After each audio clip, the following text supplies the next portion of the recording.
Hello and welcome to You Are Loved. I'm your host, Sarah McCormick, and I am so happy that you're here with me today. Today, you're going to learn a little bit more about me. There's been a lot going on in my life recently, and it hasn't been the easiest. So I have Crohn's disease. I was diagnosed in August of 2004. I have psoriasis. I was diagnosed with that in December of 2008, and I have psoriatic arthritis, and I was diagnosed with that in June of 2009, a month after I got married. So yeah, we did the in sickness part right out the gate, but my husband knew that going into it. He used to go with me to my Remicade infusions. I used to get Remicade infusions, and I got them done at Hershey Medical Center because it was close to where we went to college, and it was like a 4-hour infusion. So he would go with me. And the poor guy, they always load you up with an antihistamine so that if you have a reaction, you already have an antihistamine in your system. Well, at the old hospital that I went to, they used to just give you Zyrtec or Claritin or something like that. At Hershey, they would do a Benadryl push. So if you've ever had Benadryl put straight into your bloodstream, whoa. I used to tell them, you need to ask me everything that you need to ask me before you start doing that push, because halfway through, I won't be able to answer anything. Case in point, the one time they asked me when I needed my next appointment scheduled for my next infusion. And I said, 6 weeks? No, that's not right. That's too soon. 6 months? No, that's not right. That's too far away. Is there a time frame between months and weeks? And she looked at my husband, who we were just dating at the time, and he goes, 6 weeks. It's 6 weeks. And I said, I told you, God asked me these questions before you started the Benadryl push, because I am useless after that. So most of the time I slept. And he just sat there, and this was before smartphones. So it's not like he could play on his phone to pass the time. And they had TVs there, but it was just like 3, 6, 9, and 12 and 10, and nothing really interesting that you could watch. So he would just sit there while I got my infusion, while I'm conked out sleeping because they gave me Benadryl. So I failed the Remicade, finally convinced my doctor that it was giving me psoriasis 2 years after it started giving me psoriasis. So in 2008, I stopped the Remicade, hence the diagnosis of psoriasis in December of 2008. When we got back from our honeymoon, I met with a rheumatologist. Actually, I couldn't move. They thought it was a neurological issue. So my primary sent me to a neurologist, and the neurologist called up his best friend, who just so happened to be a rheumatologist, and said, I need you to see this girl today. I was like, holy cow, this neurologist is calling up his friend, the rheumatologist, and saying, you need to see her today. He was like, I don't care if you have to see her after your last appointment. You need to see her today. She needs to get taken care of today. I was like, wow, this must be bad. So I go and see him, and he says, okay, well, you have Crohn's and you have psoriasis. So it's only a matter of time until you would get psoriatic arthritis. He goes, those three go hand in hand in hand. So he started me on prednisone, and I really didn't like the idea of having to go to Ballackinwood to see him. And I really wasn't too fond of him as a doctor anyway. He was just someone who was there when I needed someone. My mom had been trying to get all my doctors at the same place. So we wound up going to Penn, because Penn has some of the best doctors ever. So I started seeing a rheumatologist there, and she put me on methotrexate. So for those of you who don't know what methotrexate is, it's a chemo drug. It's one of the drugs that they use in chemo patients. It is also one of the medications that they use to abort pregnancies. Therefore, when I got pregnant with both of my children, I had to be off of my methotrexate, which is really frustrating because I had to be off of it for 3 months. And then I was so stressed that I had to get pregnant right away. Otherwise, I could have flared. Luckily, by the grace of God, when that 3 months was up, I got pregnant. And by the grace of God, both of those pregnancies, I felt amazing. I had no symptoms. So there's 3 different things that will happen when you're pregnant and have autoimmune diseases. You feel amazing, you feel the same, or you feel worse. And luckily with both of them, I felt amazing. My rheumatologist actually told my husband in one of the doctor's appointments that he should keep me pregnant all the time because that keeps me in remission. I was like, you kidding? Have you met our kids yet? Like, no. And are you going to pay for them? Because No. So after about a decade on the methotrexate, I decided I didn't want to be on it anymore. I was tired of having to get the shot every Friday. It was painful. I felt like crap on Friday because I got them on Fridays so that if I didn't feel good, I didn't miss work. When I first started taking the methotrexate, they actually had to ramp me up. And this is how potent of a drug it is. I was on the starter dose, which is 0.2 cc's, and I got my first shot on a Thursday. I thought I had the flu on Friday. That is how horrible I felt. They ramp you up because your body can't tolerate it. So finally I got ramped up, and I was lucky that both times I stopped the methotrexate, I was able to start it back up again with no issues. But it was getting to the point where I couldn't do anything on Friday nights. And my son was in elementary school. And when do you think they had a lot of the stuff at the school? On Friday nights. So I said to my rheumatologist, you have to find something else for me to be on because this is not working. This is not working for me. This isn't working for my family. I still feel like crap. You got to find something else. And actually, I ended up going and moving to a different rheumatologist because she refused to try anything else. At that same time, I had moved to a new GI doc. Right before my daughter was born, I moved my GI to Penn because my GI doc at the time could not remember why he told me that he didn't want me pushing during labor. So I have fistulizing Crohn's and I don't tolerate anything that heals fistula. So he didn't want me pushing because pushing can develop fistulas. So when I was pregnant with my first, he sent a letter over to my OB's office and said, I don't want her going into labor because she has fistulizing Crohn's. So bam, I was a C-section at 37 weeks. So I asked him for the paperwork again because even though they had sent it over the first time, they wanted updated paperwork. And he goes,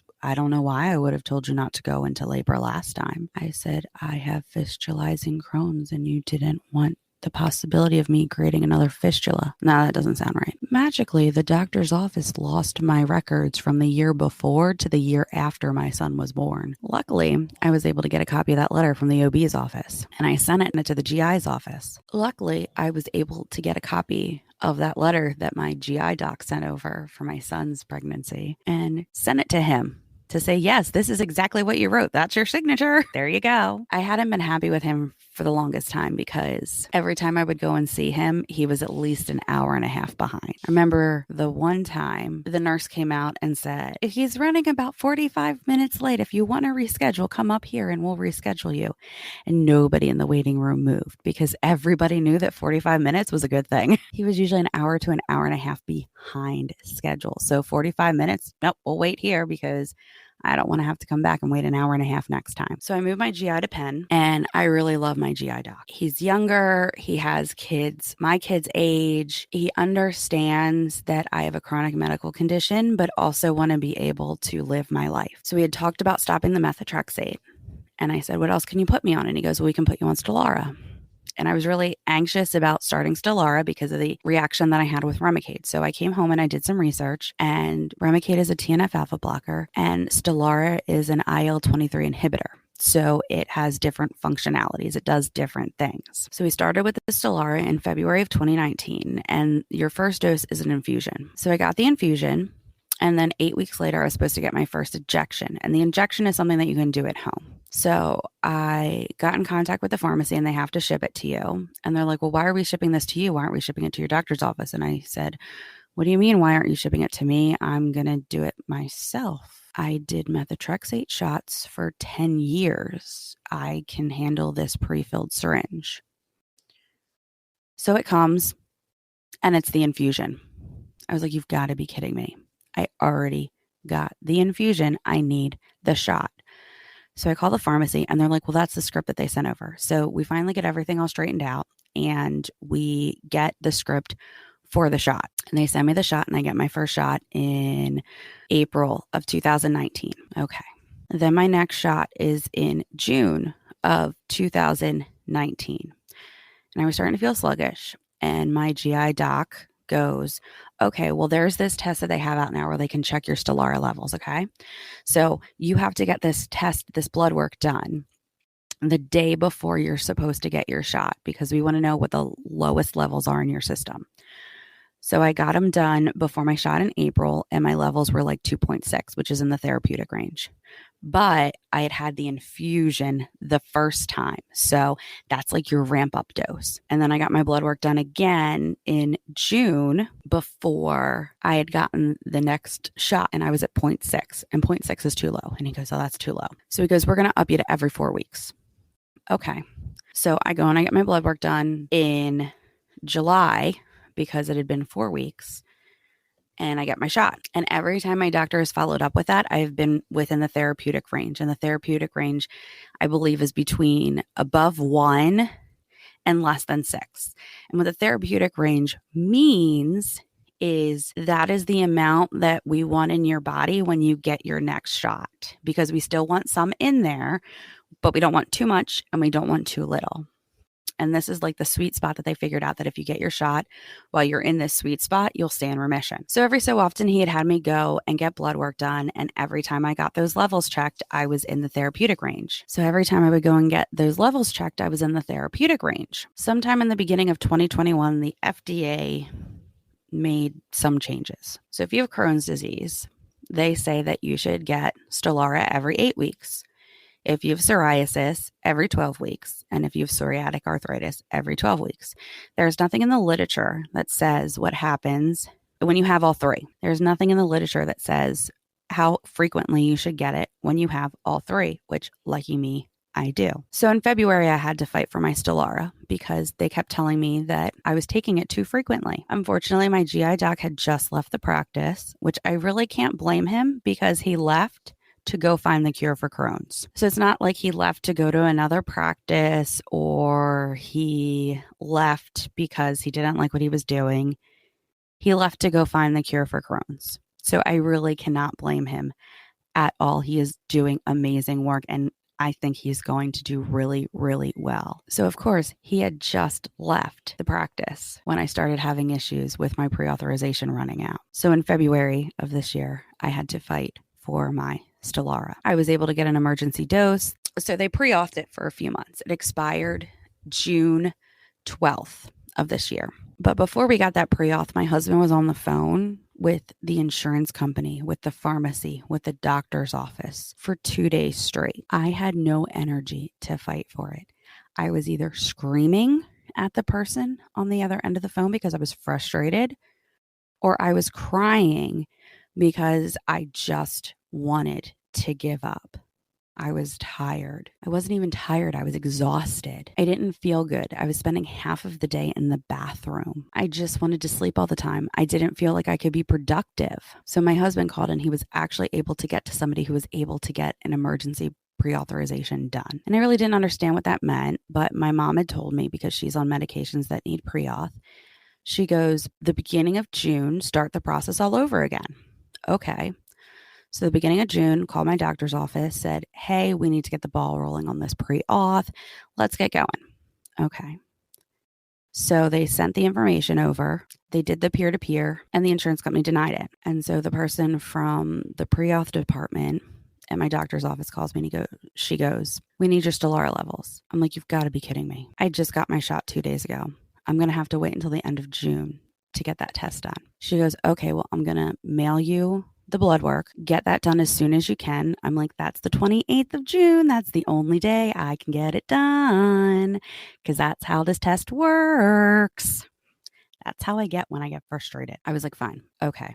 She's like, I'll try and work on it. I'll explain to them that you need it every 4 weeks and that we need an emergency one done. And I'll see if I can get them to approve it without having the blood levels drawn. So I see this letter that she sends over to the insurance company. This patient has failed all of these medications. This patient has been on every 4 weeks since 2019. Every time this patient has gotten her Stelara levels checked, this is what the results were, meaning they were all in the therapeutic range. Pretty much telling them this patient needs it every 4 weeks, and we have evidence proving every 4 weeks. Wasn't good enough for the insurance company. They even had a peer-to-peer, which means that the insurance company talks to somebody in my doctor's office, some type of physician. So there's a certified registered nurse practitioner who does that for GI. And when I called and talked to the insurance company, they said, yeah, there was a peer-to-peer, and they still denied it. And I'm like, you've got to be kidding me. My doctor says I need this. He's done everything he's had to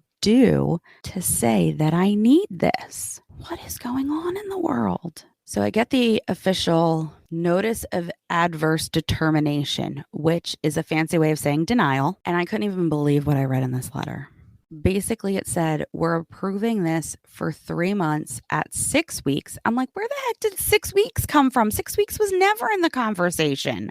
What is this? 6 weeks to give you time to meet with your doctor to try and decrease the frequency of your medication to meet the plan limit. In other words, we only want to pay for it every 6 weeks, and that's all we're going to do. So you got to try and figure out how to make that work. You got to be kidding me. You have got to be kidding me. I'm sorry. It's not my fault I have a chronic medical condition. It's not my fault that the only medication that works for me is $20,000 a shot. Maybe we need to go figure out why it costs that much money. Actually, I know why it costs that much money, but I'm not going to go down that rabbit hole because you will be here for hours. That is another story for another day. I'm so frustrated because I have a doctor who knows me and who has met me and who has evaluated me, who has literally put his hands on me. That sounds really weird, but when you have Crohn's, they have to palpitate your abdomen to feel what is going on.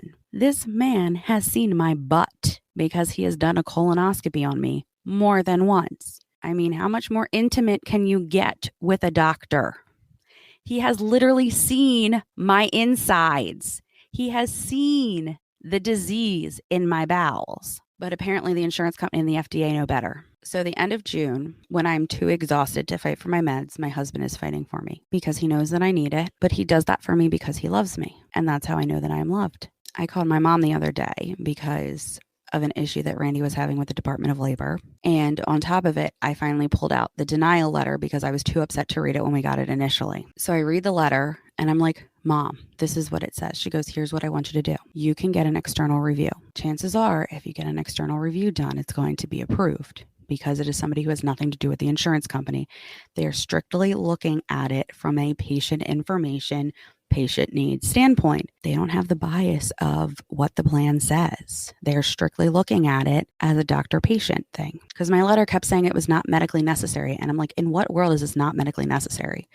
I think you need your license revoked because you don't know how to make a good decision. And I know I sound harsh, but that's how I feel. So then I'm talking to my mom some more and she goes, I want you to do the external review. She goes, the other thing I want you to do is go online and search for the clinical policy bulletin for Stelara, the pharmacy clinical policy bulletin. So we're on the phone and she started crying and she goes, I don't know what more I can do to help you. I know this is frustrating. I know you are tired of this, but I don't know how to fix it. And I said, well, we're going to call tomorrow to find out what we need to do the external review. She goes, here's what I want you to do. Go on to your insurance company's website and look up the pharmacy clinical policy bulletin for Stelara and read that and tell me if anywhere in there it says the dosage for somebody who has Crohn's and psoriasis and psoriatic arthritis. And when they do the external review, when they send the paperwork over, I want you to make sure that they note that what they are basing their decision on doesn't apply to you. I also want you to make sure that they send over all of your diagnostic codes because it's coming from GI, but do they know that you also have a rheumatologist and a dermatologist who, and she goes, do they both support this? And I said, well, I was on the Stelara when I moved to both of them. I said, I was on the Stelara when I moved to the new rheumatologist. And he goes, how are your joints doing? And I said, they're feeling good. And he goes, what medication are you on? And I said, well, I'm on Stelara and sulfasalazine. And he goes, is the Stelara working? And I said, well, yeah, my joints aren't bothering me. He goes, great. I'm not going to change anything. Why try and fix it if it's not broken? And then I met with a dermatologist and she goes, are you on any medications for this? And I said, well, I'm on Stelara and I know that also handles psoriasis. She goes, well, everything seems to be clearing up. So let's not mess with anything. So they both are in agreement to stick with the Stelara because it works. So the two main things are needing to point out in the clinical policy bulletin that it does not address somebody with all three autoimmune diseases. I also need to list all the diagnostic codes so that they know that I have all three. So on Tuesday morning, the following day, we called the person who was handling my appeal. She actually gave us her direct phone number because she's the one who called us and said, hey, I got the emergency pre-auth sent through. Call the pharmacy, tell them to fill the script. And if they say that it's still coming up as denied, give them the phone number and have them call me, and I will do what I need to do because it might take a little while to show up in the system. So we had her number. So we called her on Tuesday morning and we said, what do we have to do now? And she goes, oh, I've already got the external review started. And I went, really? I thought I had to request that. She goes, I already have the external review started. I've been speaking with the person from your doctor's office who has been handling this, and I'm making sure that she puts in the information that is needed for the external review. And I expect to have that information in the next day or so that I can send it out for an external review and we can get this all straightened out. So I asked if there was any way that I could add information to that. And she basically said, contact your doctor's office and make sure that everything comes over together in one packet. Because otherwise, if they get your information, they're going to try and make the decision with just your information. It's probably not enough information. So work with them. So we called them and we haven't heard anything back, but seeing the initial letter that the person from the doctor's office sent, I'm not worried. She's going to send them everything and basically make it so that if they say no, they're wrong. It's the only way I can say it. So how does this relate to I am loved? So a few weeks ago, I was in my Bible and I'm doing this Vision Bible study. And something had happened in my life and I was angry. And so I decided to look up anger. So I got my study Bible out and started looking up anger because I've always been told that anger is bad. Anger is not a good thing. You should not be angry. P.S. The Bible says otherwise. So I started looking up anger in the Bible. And I read these stories about how God used people. He made them angry to save his people. So the long and short of it is the Israelites were doing something that God did not approve of, that was not something that they should have been doing, worshiping false gods, all of that kind of stuff. He made one of his followers angry, so angry that the people stopped doing what they were doing, and God saved his people. So I realized that God can use people on this earth. He can make them angry to save his people. When I talked to my mom and told her that the external review had already been started and I didn't start it, she goes, someone's fighting for you. Someone is not happy with how this all turned out and they're fighting for you. And I literally questioned on Monday night. I said, Mom, what did I do? Why is this happening? Why am I being forced to go through all of this turbulation? Why can't it just be easy? I'm tired of having to fight for this. And she goes, you didn't do anything because God doesn't punish us. But I wonder if God is using that anger to save his people. Because the person who started the external review has got to be angry. And I use anger in the sense of this isn't right and needs to be fixed. I said, Mom, my doctor's office is tired of having to fight with the insurance company. This should be easy, cut and dry.